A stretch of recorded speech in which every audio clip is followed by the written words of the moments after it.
Olá, internautas, tudo bem com vocês? Sejam muito bem-vindos a mais um episódio do Renata Sanches Podcast. O podcast onde nada é coincidência, é tudo providência. E um abraço carinhoso a você que nos assiste do estado de São Paulo, do Rio de Janeiro, de Minas Gerais e, lógico, você do Paraná. E também você que nos assiste do outro lado do mundo. Temos audiência em Portugal, também na Espanha, em alguns pontos do Oriente Médio. O nosso abraço carinhoso para vocês.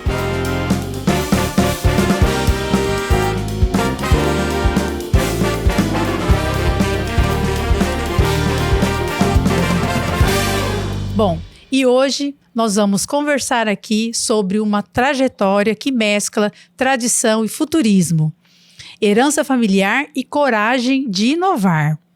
Uma história que prova que o agro é, antes de tudo, feito de pessoas. Para essa conversa, recebemos Mariana Beckhauser. Uma salva de palmas. Quem é Mariana Beckhauser?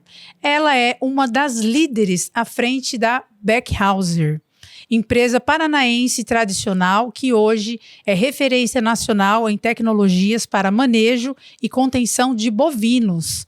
A Mariana foi recentemente destacada, prestem atenção, na lista de poderosas do agro da Forbes. Frise-se, da Forbes.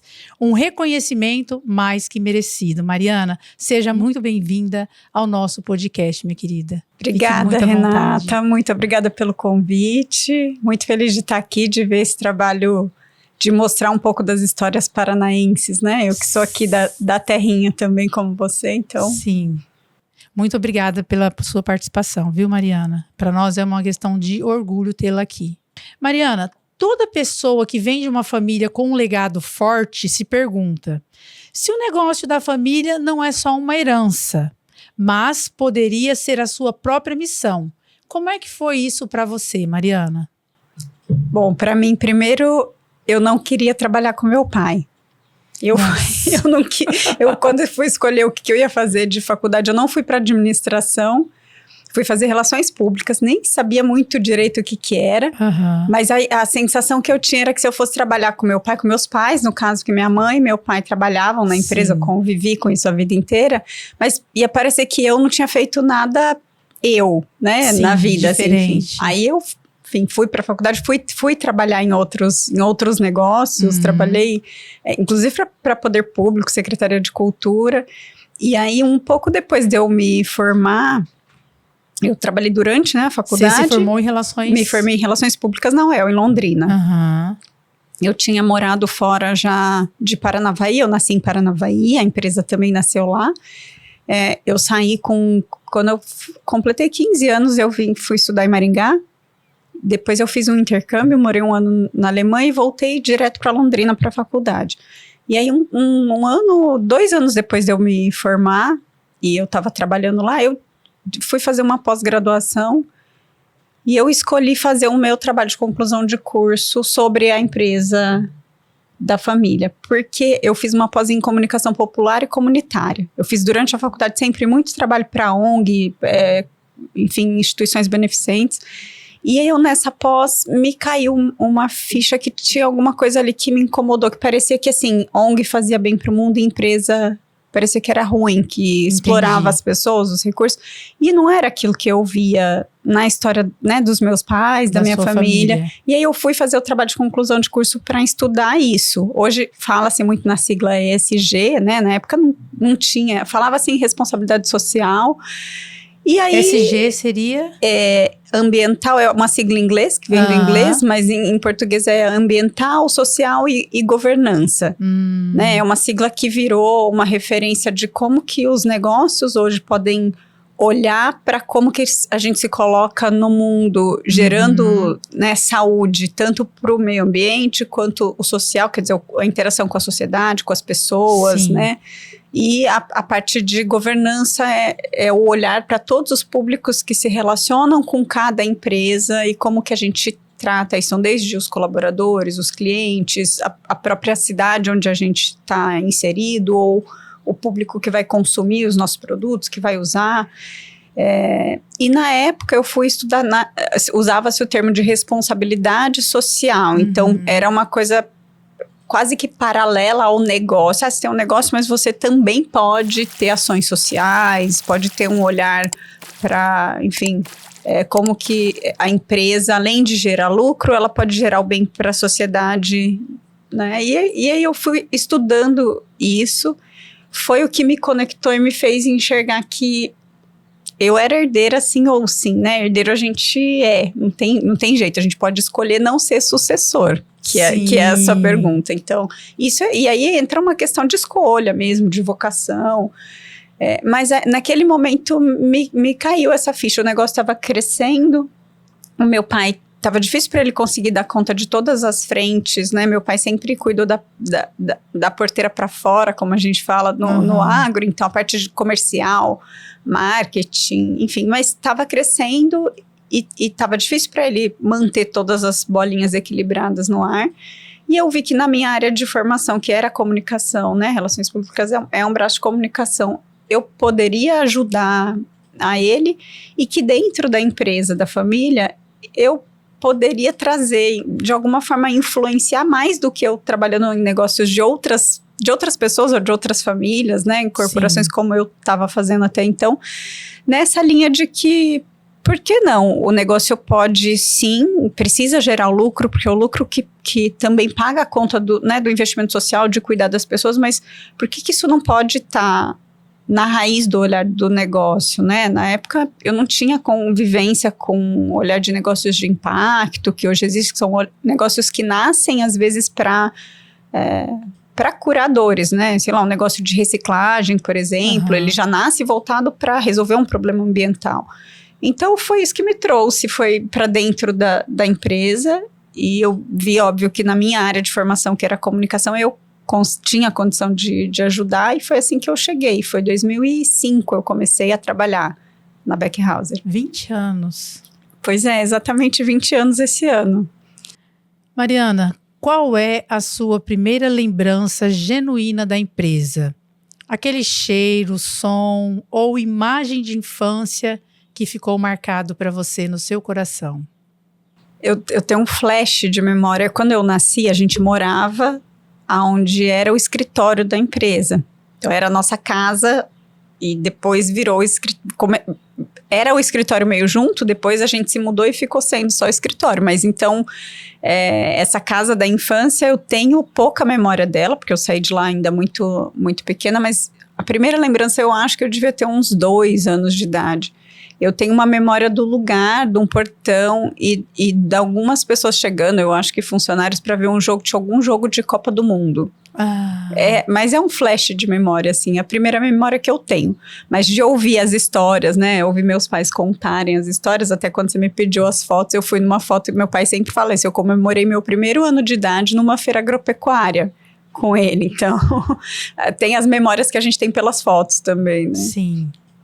Em toda jornada de sucessão familiar, há um momento de tensão entre o caminho próprio e o caminho da família.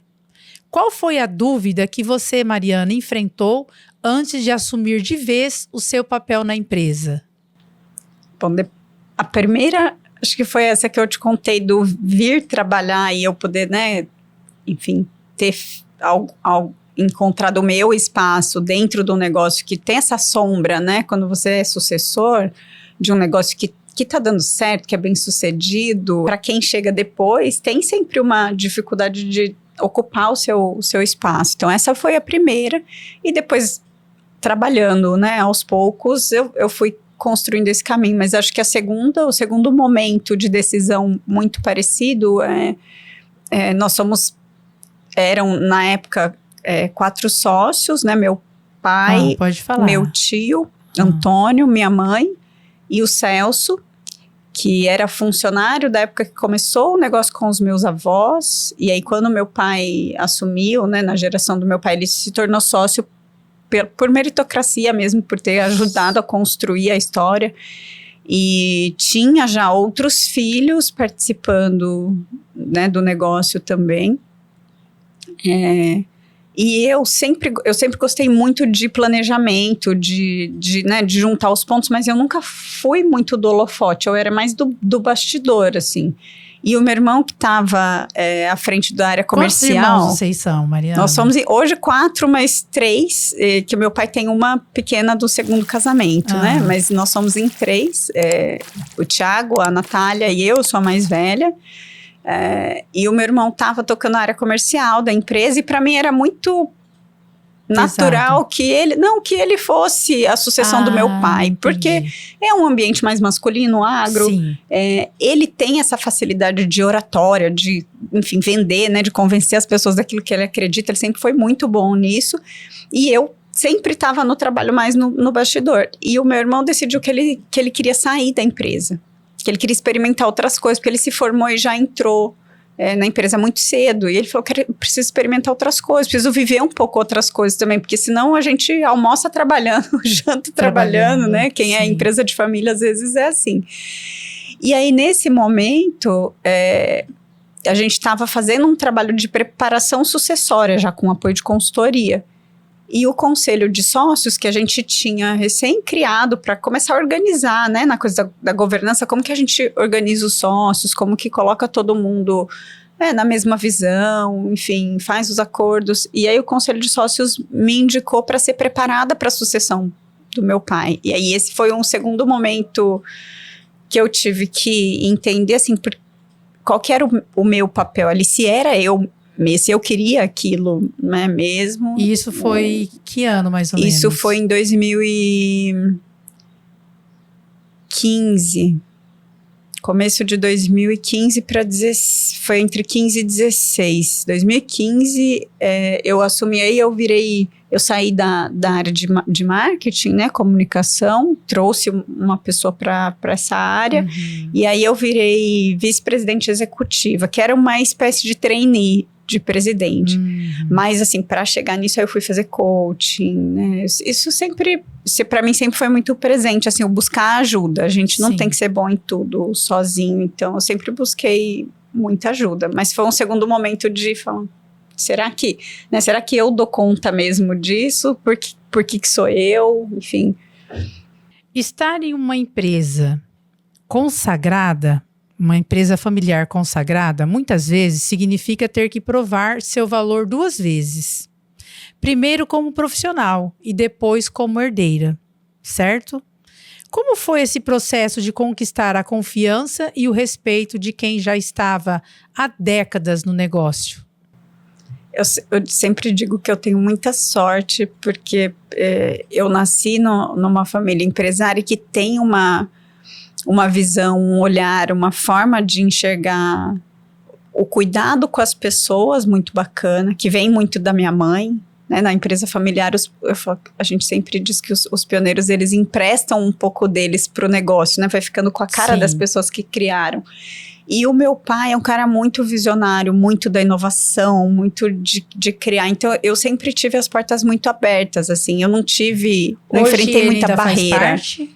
Meu pai é presidente do conselho hoje, de sócio. Ele não está na operação do negócio. Ele participa muito ativamente da frente de desenvolvimento de novos produtos. Essa área de inovação é a área que ele gosta. Então, ele participa dos comitês técnicos de desenvolvimento de produto. Ele vai para a fazenda acompanhar teste a campo. E aí, o conselho, a gente tem as nossas rotinas de planejamento estratégico, de validação orçamentária, né, de prestação de contas de nós, a geração que está tocando a operação, para os sócios pioneiros que já não estão no dia a dia do negócio, mas que são o nosso guia, né? Que dão o norte, assim. Sim. Mas eu sempre tive essa sorte de ter um pioneiro, de suceder um pioneiro que tinha uma visão aberta. É lógico que tem as dificuldades de entender, e quando a gente é novo, nem sempre a gente vê isso, você acha que sabe o que está fazendo, né? Eu cheguei formada em comunicação, então tinha algumas coisas que eu queria colocar, mas meu pai já estava fazendo algumas coisas, e tem coisa que o aprendizado da prática vale mais do que o teórico, então achar esse equilíbrio, eu acho que é a maior dificuldade, mas também quando a gente consegue perceber e lidar com isso, é o que faz dar certo, né? Bom, a Beck Hauser é uma empresa tradicional e extremamente conhecida no agro. Mas para quem não é da área, ouvir a palavra tronco pode remeter a vários outros significados. Há alguma piadinha ou história engraçada com essa palavra? E você, internauta, já ouviu falar do troncos de contenção? E boques de atordoamento humanitário? Já ouviu falar? Pode falar, Mariana, com você a palavra. Para quem não é da pecuária, a gente fez um trabalho recente de reposicionamento da marca, de rebranding. Faz 2 anos, no final de 2023. E a gente acabou causando uma polêmica dentro do setor por isso, porque a gente falou justamente disso, Renata, porque quem não é do meio, e hoje você tem gente te assistindo lá em Portugal, lá do outro lado do mundo, então qualquer coisa que a empresa faça para se comunicar, a gente não está mais se comunicando só com quem sabe do que a gente está falando. Então, tronco de contenção é o nome do equipamento que vai dentro do curral de manejo de gado, que faz a contenção individual do animal. Todo manejo que a gente vai fazer, e na pecuária tem uma série de manejos, né, sanitários, tem aplicação de medicamento, curativos, às vezes até cirurgias, tem toda a parte de genética que é super desenvolvida. Esse animal tem que ser contido, imagina, um animal grande, né? E o que era a contenção antiga? Era o laço, laçava o animal e derrubava. Então, o que a gente faz são máquinas que vão evitar desse animal ser derrubado. E ele nasceu chamado de tronco, porque antigamente era um tronco, era um palanque amarrado no meio do curral, que laçava, amarrava o animal ali e derrubava. E a gente entendeu que, assim, já não tinha conexão mais, o nome permaneceu, era feito de madeira também, que é outra coisa que muita gente quando fala tronco, pensa em tronco de árvore. A gente perguntou para as pessoas também. E aí, quando a gente reposicionou a marca, a gente falou, a gente não quer mais chamar de tronco, porque o que a gente faz hoje não é mais. A gente desenvolve um equipamento para permitir um manejo seguro, para dar segurança para esse animal que vai nos prover alimento, para cuidar das pessoas que estão trabalhando, para trazer um manejo mais leve, mais prático, né? Cuidar da questão de ergonomia, enfim. Então, a gente começa a chamar de equipamento de contenção, mas a gente criou um nome próprio, que é BackSafe. E o Beck vem de Beckhauser, porque a gente realmente, sem falsa modéstia, aí eu posso falar mais fácil, porque não fui eu que fiz, né? Isso veio da geração antes de mim. Foi muito esse movimento do meu pai, junto com um veterinário, na época o Renato, que já é falecido, mas que trouxe essa visão do boi como um usuário do produto. Então, como que a gente cuida desse animal? E aí a gente foi mudando completamente. A Beckhauser mudou a forma da contenção bovina no Brasil ser vista. Trouxe esse olhar do cuidado para o animal. E a gente começou a trazer muita tecnologia para dentro. Então, se tornaram de fato máquinas. Eu lembro quando uma das histórias, eu lembrei de 2 histórias quando você perguntou. Uma pode quando contar. A gente foi tornar o produto finamizável. Deu um trabalho para entender que aquilo, por quê? Chamava tronco. E aí o BNDES olhava e falava, mas tronco? Como que eu vou? O finame é para máquina. Eu não posso dar financiamento de máquina para um negócio de madeira. Então, a gente teve que ir lá, defender, apresentar, explicar que não era, né? E a outra história que eu lembrei é isso, quando a gente mudou, então hoje a gente na Beckhauser já não fala, óbvio que o cliente ainda fala, né? Quem tá o peão, quem tá muito dentro da fazenda, entende essa linguagem, mas a gente passa a se comunicar com muito mais gente. Então, a gente fala em equipamentos de contenção ou máquinas de contenção e usa esse nome BackSafe. E a outra história que eu lembrei é essa da árvore, porque quando a gente lançou a marca nova, a gente chamou a nossa equipe, contou, e daí a gente perguntou, aí teve um funcionário que tinha chegado fazia poucos meses na empresa, ele falou, nossa, agora vai facilitar a minha vida, porque quando eu fui contar em casa que eu ia trabalhar numa empresa de tronco, minha sogra falou, mas agora você vai sair derrubando árvore por aí? Então, e a gente, assim, e parece que não, é um sutil da comunicação, mas a pecuária às vezes é muito vista ainda como desmatadora, e a gente trabalha pela pecuária sustentável, por uma pecuária Sim. que olha essa questão do equilíbrio do ambiente com o animal, com as pessoas. Então, isso tudo atrapalha a comunicar o que a gente de fato está fazendo, né? E que uniforme bonito de vocês, viu? Bom, essa foto é de 2020, Renata. Foi quando a gente se mudou.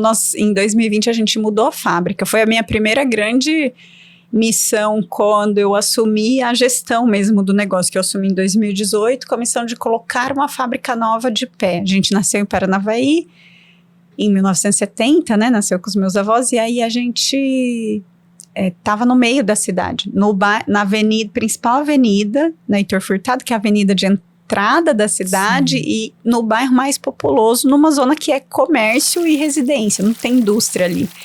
Então, a gente precisava sair daquele ponto e a gente começou a estudar localização, vários fatores, a questão de logística, né? A gente estava fazendo muitas viagens para buscar material, principalmente de serviços especializados, de, às vezes, usinagem, um corte laser que a gente precisa na indústria, já em Maringá.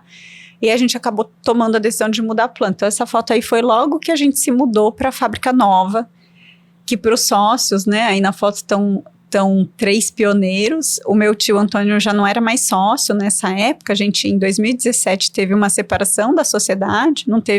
Felizmente, não teve nenhuma briga, assim, só teve uma decisão de que não tinha um sonho para o futuro junto mais, né? Ele não queria mais estar na empresa. Ali, não, meu tio já não está na foto. Aí a gente tem 3 pioneiros. O primeiro da esquerda é o Celso, que começou como funcionário da minha avó e que depois se tornou sócio e é sócio até hoje.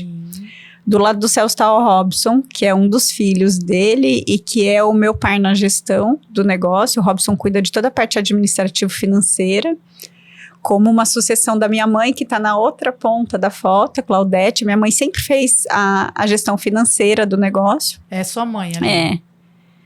Hoje ela tá também no conselho de sócios e eles são quase que auditores externos, assim. Então, eles vêm de vez em quando, dão aquela fiscalizada para ver como é que a gente está caminhando, além das agendas em si do conselho, e servem como guia de orientação mesmo, né? A gente consulta quando a gente tem uma decisão difícil para tomar, tanto eu e o Robson, quanto os gestores das áreas, né? Então, os gestores das áreas de financeiro, de RH, falam muito com ela, às vezes, para trocar uma ideia, assim, para oxigenar para uma tomada de decisão. E aí, sou eu, e ao centro da foto está meu pai, José Carlos, que ele sempre fala que ele é o único que está desde o primeiro dia do negócio até hoje, e é ele, né? Ele que estava lá quando o negócio super nasceu. Jovial, seu pai. Meu pai fez 70 esse ano, mas ele tem mais energia do que a gente sempre fala, eu e meus irmãos, né? Que é difícil acompanhar o pique dele. Sim. E ali você. Isso aí. Bem escoltada. Escoltada pelos pais. Que foto linda! Essa foto é no CNMA, no Congresso Nacional das Mulheres do Agronegócio, que é um congresso que acontece em São Paulo anualmente. Que ano que era? Isso foi em 2023, quando a gente lançou a marca nova. Esse uniforme, esse selo que está na minha camiseta já é um selo que veio junto com a nova marca, que a gente traz toda essa comunicação de produzir com consciência, de gerar saúde para o mundo, de devolver para o ambiente o que a gente também está... a gente se alimenta dos recursos e como que a gente também devolve, enfim. Então tem essa coisa do ciclo, né? Protagonista do agro. E é um movimento muito grande de mulheres ocupando esse espaço no agro, nós né? Vamos falar sobre isso. O evento do SESI ODS em Curitiba, os ODS são os Objetivos do Desenvolvimento Sustentável, que são metas traçadas pela ONU, são referências para ajudar os países e as empresas também tem esse movimento, quando a gente fala do tal do ESG, eles gostam dessas siglas, né, as coisas, mas enfim, ajudam a gente como um guia de como que a gente pode gerar o bem. Então tem metas ligadas a, por exemplo, inclusão, né, seja de mulheres, seja racial, diversidade de gênero, enfim, como que tudo isso é tratado dentro dos negócios. Tem questão de cuidado com a água, com a energia, mudança climática, que está em pauta forte agora, né? Tem a COP começando daqui uns dias no Brasil. Então, o Congresso é um encontro anual que o SESI promove para conversar sobre esses temas todos e como que as indústrias conversam com isso, como que a gente como indústria pode cuidar na nossa produção, sei lá, da geração de resíduo, do consumo de energia, por exemplo, para gerar um impacto menor, né? Sim. E eu participei dessa mesa, que foi uma mesa só de mulheres também. Só de mulheres, sim. Ali o seu pai... Essa é uma foto bem recente, com meu pai, com o seu Carlos Walter, que é industrial de Maringá, ele tem uma indústria chamada ZM Bombas e ele é o presidente do Parque Tecnológico Maringá Tech, que é um parque tecnológico voltado para a indústria. Lá em Maringá ele já foi presidente da FIEP também. E ao lado dele a Ana Paula, que é a gestora do parque hoje. E essa foto foi feita agora, no mês passado, durante a Semana de Inovação de Maringá, quando a gente assinou uma parceria para montar uma unidade nossa, que é um laboratório de inovação que vai ser feito dentro desse parque tecnológico, para a gente interagir com esse ecossistema de inovação lá. Nossa, e esse símbolo essa já é mais antiga. Essa é de quando logo depois que eu cheguei na empresa, quando eu comecei o trabalho pelo marketing, a gente criou, eu busquei um apoio de uma agência de marketing, que a gente tinha alguns trabalhos já, mas a gente estruturou um trabalho de agência, e isso foi uma das primeiras convenções de vendas que a gente fez com os nossos mascotes. Esse aí era o Bonitão. A gente tinha uma dupla, era o Bonitão e o Judiado. Era o Boni e o Jude, os dois boizinhos que moravam em fazendas vizinhas, um era bem tratado, o outro não. Então a gente conversava sobre manejo de uma forma mais lúdica, assim. Mais lúdica, realmente.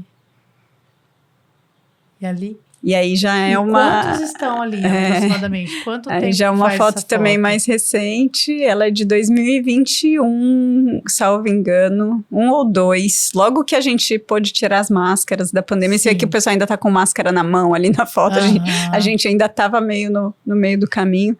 E é uma das primeiras reuniões da nossa equipe na Fábrica Nova, que a gente se mudou em janeiro de 2020, a pandemia começou logo depois, então a gente não conseguiu reunir o pessoal tão cedo, né? Em 2021 a gente conseguiu trazer, então, nossos parceiros de vendas e o nosso time. Hoje a empresa conta com quantos colaboradores? Hoje nós somos cerca de 90 colaboradores.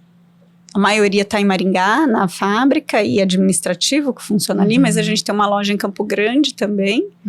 E a gente tem uma equipe de supervisão comercial e uma equipe técnica que fica a campo. E que daí estão espalhados por aí. Tem no Mato Grosso, tem Goiás.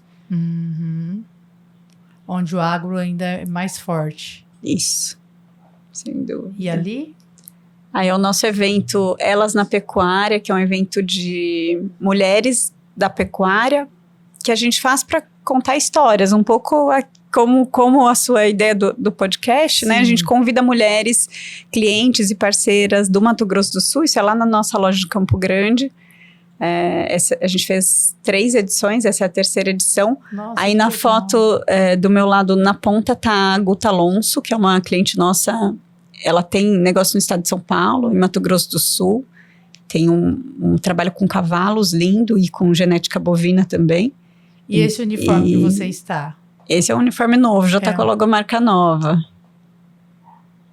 Na logomarca tá Beckhauser. Tá Beckhauser, sim. E ali do meu lado, tem 2 com o uniforme Beckhauser, né? Eu e a Dayana, que é do nosso time de comunicação. E entre nós 2, com o uniforme da Embrapa, tá a Mariana de Aragão, minha xará, que essa semana foi designada como a nova chefe-geral da pecuária da Embrapa Gado de Corte, que é a Embrapa de Campo Grande, né? Nossa, que... Então ela foi para contar a história dela, uma pesquisadora incrível, assim, uma super referência, e é muito, muito, muito bacana esse evento das mulheres. Tem. E essa foto aí? Qual a representatividade dela? Direto do túnel do tempo. Direto do túnel do tempo. Essa representa essa foto para você? Essa é uma foto que traz um pouco de como a gente foi formado e incentivado a ir para o mundo. Meus pais eram rotarianos e essas pessoas que estão nas fotos eram intercambistas que vinham de outros países e ficavam hospedados em casa. Então a gente foi aprendendo a conviver, a querer conhecer um pouco do mundo, de outros lugares, aprender outros idiomas com essas experiências. Depois nós 3, aí na foto do canto da direita inferior, estamos, né, eu sentada do lado esquerdo, meu irmão em cima e a minha irmã do outro lado. E nós 3 fomos também fazer... Eu era do cabelo comprido nessa época. Agora a gente inverteu. A minha irmã tá com cabelo comprido e eu cortei. Mas a gente também foi fazer intercâmbio, nós 3 fomos fazer intercâmbio, também ter essa experiência. Fazer intercâmbio em qual país? Eu morei na Alemanha 1 ano, meu irmão na Nova Zelândia e a minha irmã na Holanda. Foi cada um para um lado. Cada um para um lado. Mas é uma experiência muito bacana, assim, para aprender a conviver, né, com outras culturas, aprender o idioma. Que foto mais linda. Essa foto é linda. E ela também sempre me remete a isso que a gente teve, que eu te contei, que a gente sempre teve muito a liberdade, né? Assim, eu escolhi vir para a empresa, mas depois de eu ter feito um outro caminho fora, porque meus pais sempre permitiram a escolha. E esse quarto era o quarto do rabisco. A gente tinha um quarto em casa que todo mundo podia rabiscar a parede. Aí até os adultos que iam lá queriam desenhar na parede do quarto. Que interessante. E essa foto? Essa é a foto que eu te falei do aniversário de 1 ano. Isso foi na feira de Campo Grande. Nossa. Essa eu não tenho memória, eu só lembro pela foto mesmo. Mas era assim que a gente... Nossa diversão de final de semana, meu pai. Esse é meu pai. Tinha cabelo ainda nessa época. Olha a admiração dele. Olhando para você. Imagina, 1 ano. Da primeira filha. Que foto linda. Aí também é uma feira agropecuária. Esse era o nosso parque de diversão. De final de semana, a gente ia para a feira agropecuária, ia para a fazenda. Então, né, quando a gente fala de formação de sucessão, isso é muito forte, assim, conviver, né? Os filhos poderem conviver com o trabalho dos pais, com a história do negócio da família. Assim, isso vai enraizando na gente. Sim. Bom, vamos falar de algo agora sobre a Forbes. Recentemente, a Forbes te incluiu na lista das poderosas do agro, certo? Um reconhecimento e tanto, merecido. Na hora que você soube, o que passou pela sua cabeça? E o que esse tipo de reconhecimento representa para outras mulheres que estão tentando se consolidar no agro? Primeiro eu tomei um susto quando me falaram, minha assessoria de imprensa que me avisou. Falei, mas vocês têm certeza? Sou eu mesmo, né? Porque primeiro que a gente tem muito a imagem da Forbes da lista dos milionários. Mas a Forbes tem um monte de listas. E a Forbes Agro, em especial, ela tem uma editora que é uma mulher. E ela tem procurado trazer anualmente alguma lista de mulheres. Então, teve essa lista de mulheres poderosas do agro, foi a primeira. Depois, ela fez uma lista de pesquisadoras, de cientistas, num outro ano. Então, a importância é justamente essa de ajudar a dar visibilidade para mulheres que estão na prática, construindo esse caminho de liderança feminina num universo que até então era muito mais masculino. E a representatividade para você dessa indicação? É impressionante como a mídia, essa mídia grande, né, chega nas pessoas, porque, assim, muita gente, e foi muito bacana, assim, o acolhimento, porque no primeiro momento eu falei, mas tem certeza sou eu, vamos ver, entender, e aí eu fui, primeiro, como que foi feita essa lista, que critérios foram esses, como é que eu tô lá, né, porque a gente não acha que tá, e é isso, não é que é a Mariana da Beck Hauser também, então é um reconhecimento, né, para mim veio muito forte, isso é um reconhecimento de todo esse trabalho que foi sendo construído ao longo de décadas da empresa, esse trabalho voltado para o bem-estar animal e que quando eu assumi, então, a gestão do negócio em 2018, eu trouxe, né, na comunicação, quando eu entrei na comunicação, eu já trouxe isso, de como a gente conta melhor o que a gente já faz.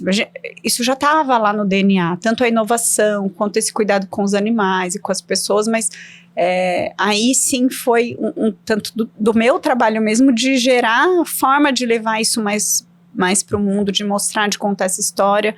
E aí, quando eu assumi a gestão em 2018, né, com a missão de colocar a fábrica nova de pé, mas assim, não era a fábrica nova física só, tinha toda uma construção de um modelo de gestão, e eu queria trazer com mais força a participação, envolver mais pessoas, a gente foi trazendo mais mulheres, esses dias nós fizemos uma conta, eu fiquei feliz porque a gente não olha no dia a dia, não tem nenhuma meta na empresa, tem empresas que, as grandes principalmente, têm metas, né, de quantidade de mulheres por setor, ou a gente não tem isso, mas de quando a gente estava em Paranavaí em 2019 para agora, faz o quê? 1 mês e pouco que a gente fez a gente tem uma roda de mulheres que começou ainda em Paranavaí e que segue até hoje, a gente se encontra de vez em quando, só as mulheres que trabalham na empresa.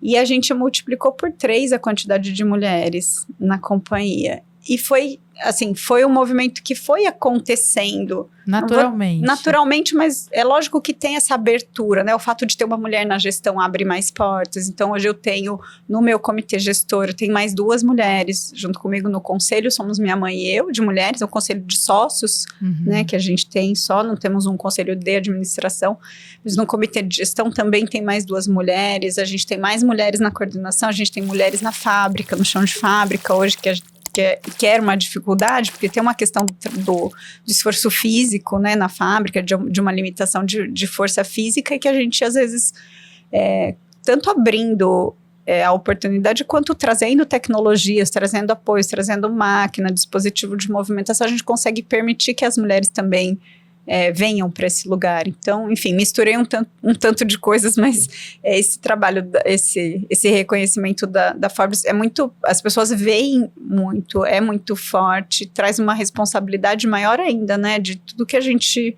faz. E fala, porque passa, né, a ser olhado como também. Como você falou, o nome, enfim, Forbes impacta. É muito forte.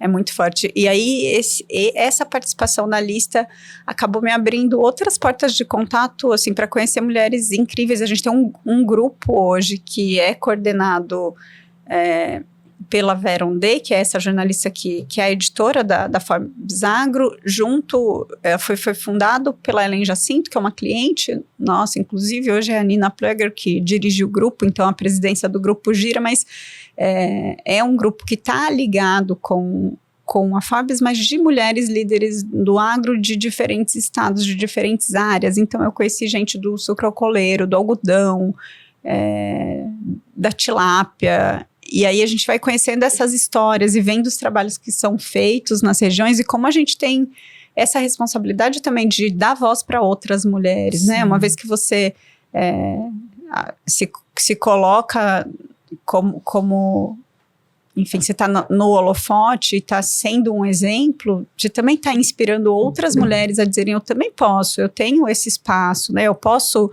falar, eu posso liderar, enfim, isso parece óbvio, mas no agro não é um universo que isso era assim. Óbvio. Hoje já tem muito mais mulher na liderança, mas não é essa, né, a história que a gente tem para trás, assim. Entendi. E parabéns novamente, viu, Mariana? Pela sua indicação, pela sua classificação. O agronegócio ainda é um ambiente majoritariamente masculino. Na sua opinião, Mariana, como a sua liderança feminina trouxe uma perspectiva diferente para a empresa? Acho que acabamos de falar um pouco disso, né? Ainda é um ambiente majoritariamente masculino, tem aumentado muito a presença de mulheres na liderança do agro. E na empresa em si, eu acho que o que trouxe eu trouxe muito esse potencializar, porque a energia do masculino, a liderança masculina, ela tem um tanto dessa coisa da força, né? Da força, da decisão, da objetividade, do realizar, né? Meu pai, como eu falei, ele é muito visionário e vamos por aqui e vamos. Então é meio trator, assim, vai abrindo caminho.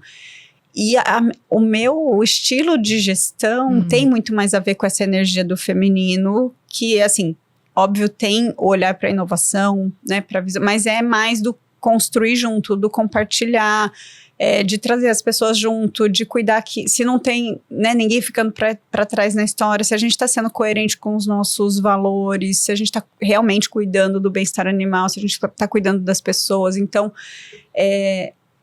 dá espaço para a gente mostrar o que já vinha sendo feito, mas fortalecer ainda mais esses valores que já estavam ali do cuidado, né, do bem-estar e cuidado, que é algo muito forte para nós, e da colaboração também. Então, isso é algo que eu, olhando para trás, assim, me deixa feliz do que a gente vem construindo nesses últimos anos, né? Eu assumi em 2018 a gestão da operação em si, então já o tempo passa rápido também, né, Renata?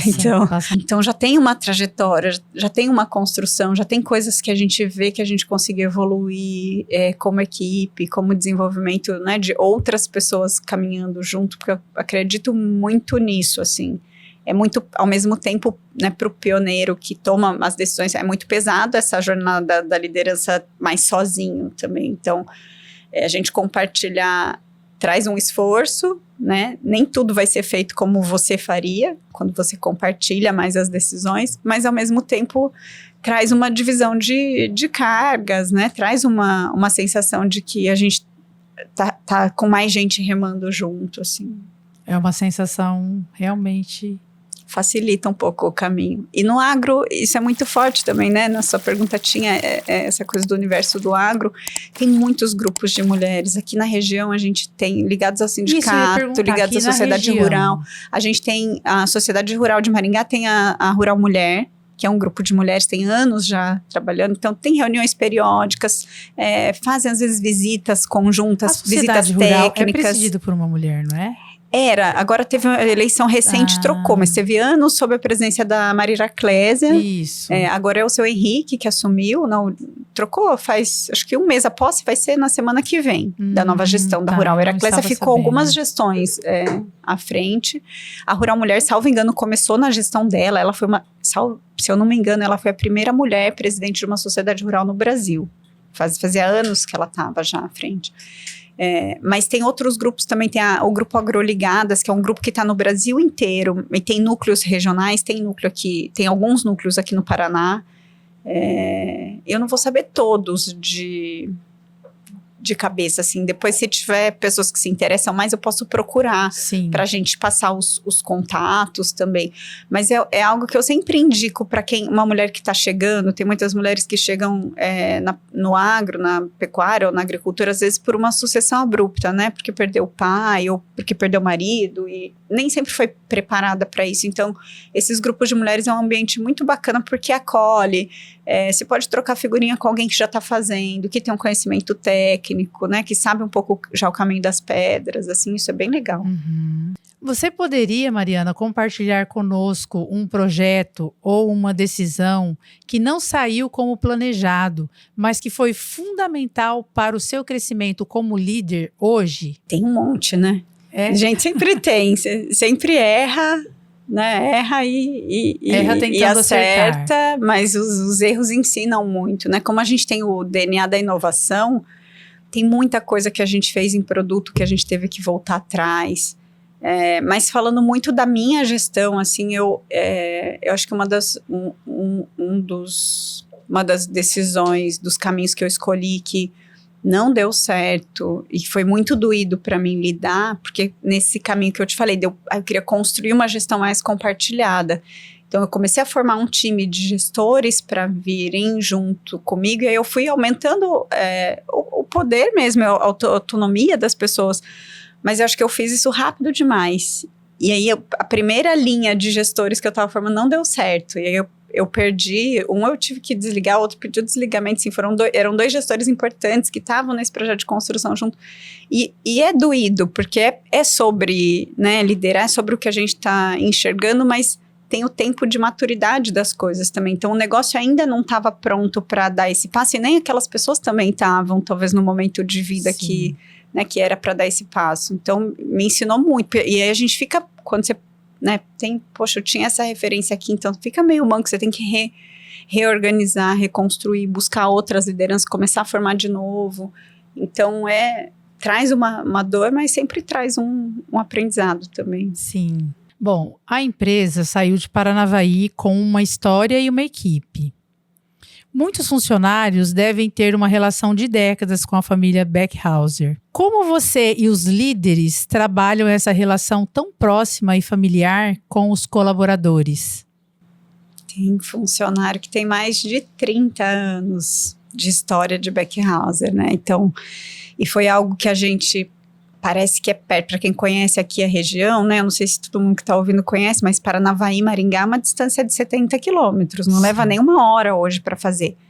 Mas é um impacto, né? Para as pessoas que estavam acostumadas a ir almoçar em casa todos os dias, levar 5 minutos, ficar com os filhos. Então, assim, foi um impacto muito grande para a equipe nossa na época. Então, a gente teve Muitos mudaram de residência ou alguns continuaram residindo em Paranavaí? Como que ficou? Parte mudou para Maringá, parte continua em Paranavaí trabalhando na empresa até hoje e parte não conseguiu ir com a gente para Maringá e saiu.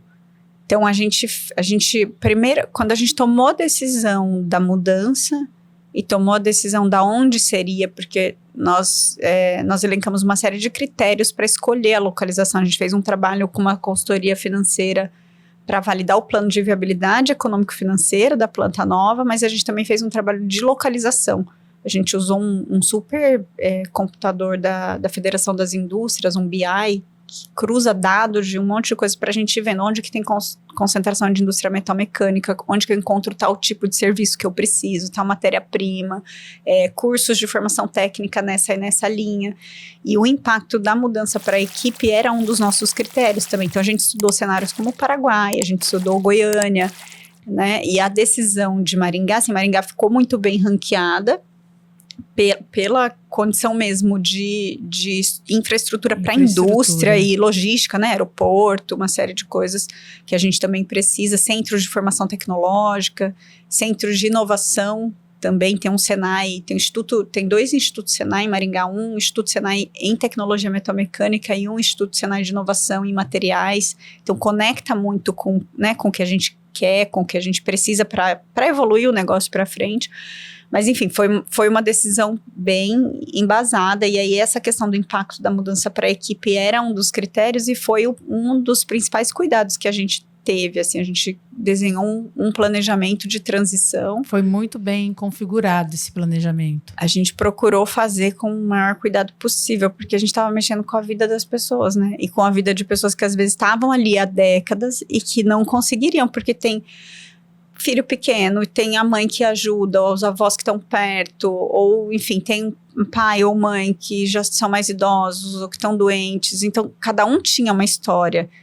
E era exatamente cada história. Então, a gente fez conversas individuais com todo mundo. A gente fez um trabalho, a Roda de Mulheres, que eu te comentei, nasceu nessa época, porque a gente percebeu nas conversas que uma das preocupações das mulheres que estavam falando em mudar junto com a empresa para Maringá era onde eu vou morar, como é que vai ser a questão de escola para filho. Então, a gente trouxe imobiliárias para fazer um feirão de imóveis, a gente começou a se encontrar na Roda de Mulheres para conversar sobre essas preocupações. A gente fez visita com a equipe toda em Maringá para conhecer, para visitar a cidade, para saber sobre como funcionava, para mostrar a localização da empresa.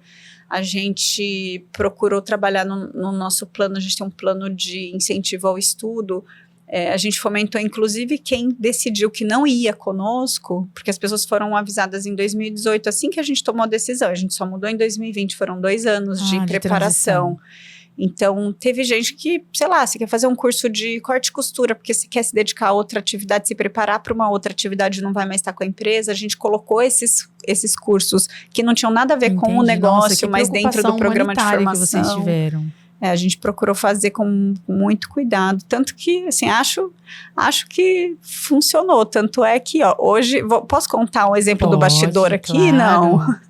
Pode contar. A sua equipe aqui do podcast, a Vivi, trabalhava conosco, era nosso RH. Sim. E o Ronaldo já tinha um negócio de fotografia e filmagem, né, na época. E as crianças pequenas, né, um tanto desse cenário. Então, foi uma das pessoas que não veio conosco para Maringá. E a gente fez essa preparação, então a gente procurou... ficou lá 18 anos. Ficou muito tempo. Eu não lembraria o número, porque eu não tenho essa memória. Você está melhor brifada que eu, mas é uma vida, né? De trabalho junto. E aí, assim, ajudou a construir todas essas políticas de transição, porque estava na área de RH, e aí ela mesma disse, poxa, não vou...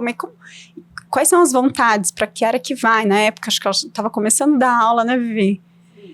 Deu aulas, mas aí a gente, dá para conectar com o fotógrafo da empresa. Ela falou, eu tenho vontade de fotografia, então eu procuro esse caminho. Já tinha um negócio familiar que tinha nascido ali e que também, né, tá dando certo, tá crescendo. A gente é cliente até hoje, a gente virou cliente como uma forma de fomentar. Então, toda essa trajetória nossa, os eventos que a gente fez, da mudança da fábrica, da inauguração, eles vêm documentando e acompanhando. Mas é isso, assim, cada pessoa é uma história, é uma vivência, né? Deixou um tanto dela ali com a gente também, então é nossa responsabilidade também cuidar disso, e a gente mantém essa convivência, né? Essa é uma história, mas a gente procura manter com todo mundo que passa pela empresa, que nos ajuda a construir a nossa história, a humanização também. Que essa empresa tem, que ela é. na verdade. Obrigada. E é o que eu te falei, isso já estava lá. Se essa semente já veio... Eu vejo muito da minha mãe nisso, assim, esse cuidado das pessoas vem muito da essência da minha mãe. É muito da mulher, né, isso, enfim. E eu acho que a gente está conseguindo manter o legado, cuidar, que isso continue, assim, é muito importante para nós. Olha, nós temos ainda conteúdo para falar aqui por muito tempo, mas o nosso tempo, infelizmente, está chegando ao fim. Então, nós vamos para o finalmente, tá bom? Para fechar, Mariana, qual o conselho para a próxima geração do agro? Para mim, o conselho que eu sempre deixo para próximas gerações que são herdeiros e que podem escolher ser ou não sucessores é tenha consciência de que se você nasceu herdeiro, você precisa minimamente conhecer da história do negócio e respeitar essa história que foi construída, né? E quando você escolhe ser sucessor, tem uma responsabilidade grande nisso e tem que achar esse equilíbrio de trazer a sua tinta para o quadro, né? A gente tem... você não pode querer replicar. Quem quer ficar replicando, se eu quisesse fazer exatamente o que meu pai fez... eu ia me matar um negócio e eu nunca ia conseguir chegar nisso. Então, assim, o que a Mariana tem para trazer de novo aqui, mas ao mesmo tempo, como é que eu cuido desse legado que foi construído? Então, isso para as novas gerações é muito forte. Tem muito essa tendência, às vezes, da gente querer trazer o novo. A gente tem que sempre lembrar do que trouxe a gente até aqui também. Nossa. E achar como equilibrar isso. Meu Deus, que lição, viu? Mariana, foi uma honra ter você aqui. Quero que você saiba disso. Sua história é um testemunho poderoso de que inovação e tradição podem sim e devem andar juntos, tá bom? Que você continue inspirando uma nova geração no agro e fora dele. Bom, para o nosso público, todas as informações sobre a Beck Hauser e a lista da Forbes estão nos links na descrição deste episódio. Nosso muito obrigada a você, Mariana, e a nossa eterna gratidão por você ter aceitado vir participar do nosso podcast com uma riqueza de detalhes, um testemunho lindo, uma história maravilhosa e uma trajetória icônica. Obrigada, eu que agradeço de novo pelo convite e parabenizo pelo trabalho que vocês estão fazendo aqui, pela estrutura. Fiquei encantada com o estúdio aqui, fiquei com uma inveja do seu estúdio de podcast, tá lindo. Mas obrigada mesmo pelo convite, foi uma honra. Obrigada. Uma salva de palmas então para Mariana Beck Hauser.